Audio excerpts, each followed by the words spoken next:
Nung una, pangarap ko lang na maging asawa ka. Pero ngayon, ito na yung hinihintay natin. Gusto ko sabihin sa'yo na palagi kitang mamahalin. Ito yung umpisa ng ating habang buhay na pagsasama. At maraming happy tummy. Tagal ko tong hinintay, ilang buwan ko ring sinanay, kausap ang sarili sa salamin. Ang tita ng lahat. Cristel Fernandez. Yan, ang forever kong ate. Si Ate Kat. Di man ganun kasigurado sa tugon mo, di na pagpapabukas pa. At sa wakas, umabot ka na. Itong oras ng pagsuyo maiharap. Love is to always be the source of what you are doing. Anong gagawin nyo, dapat laging merong pag-ibig. Kung magluluto man, samahan ng pag-ibig. Maghari-nawa ang pag-ibig ng Panginoong Hesus sa inyong pagsasama. Oyo at Darlene, congratulations and God bless. Palakpakan po natin si Oyo at Darlene.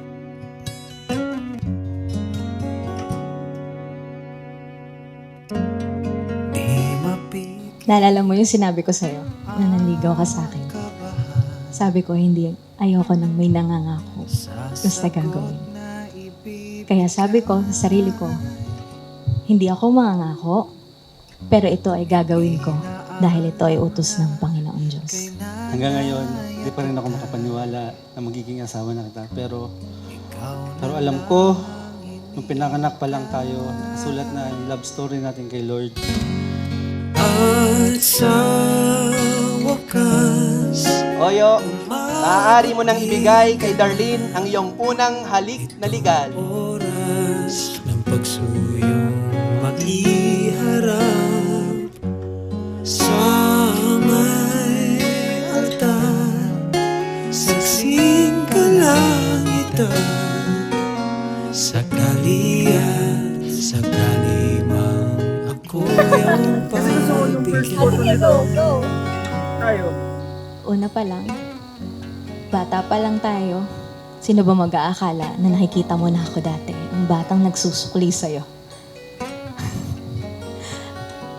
Hanggang sa pagtanda, nandyan lang pala sa harapan ko ang mamahalin ko. Nakagawa sa akin ng Natatawa ako. Hindi kasi yung para siyang, yung pagiging natural niya. Hindi kasi, yun nga, wala siyang filter. isang Diyos ng buhay ko. Huwag ka nang matakot, huwag kang mangamba. Hindi ko ipapangako sa iyo ang magiging madali at ang lahat at magiging perpekto ng ating pagsasama, pero kaya kong ipangako sa iyo na magiging katuwang mo ko sa hirap at ginhawa. Gaya ng ating dasal, gagawin nating center si God. Tingnan mo lang ang aking mga mata, huwag kang titingin na sa iba. Akin ka na, wala nang iba.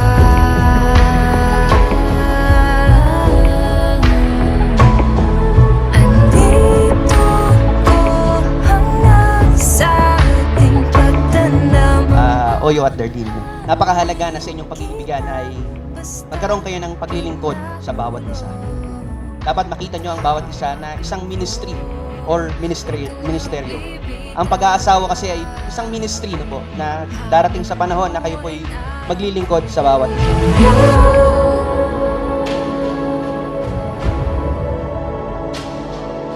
Hindi na ako makapaghintay na makasama kang tumanda. Saan man tayo dalhin ng buhay, nangangako ako na mamahalin at iingatan kita palagi. God said that broken road to lead me back to you. I love you, Abby.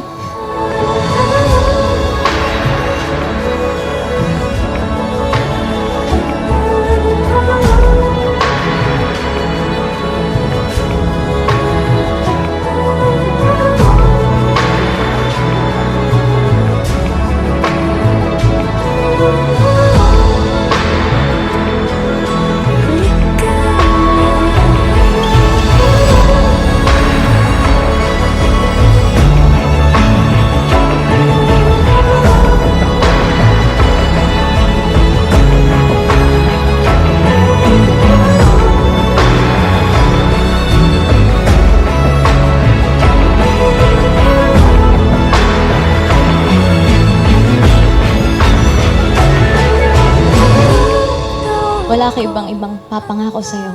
Kung dumating yung time na hindi ka nakapili-pili, pipiliin pa rin kita. Kasi mahal kita. At sa huli, pinapangako ko sa iyo ang aking sarili bilang iyong asawa, kaibigan, kasama sa buhay, sa paglakad bilang mag-asawa.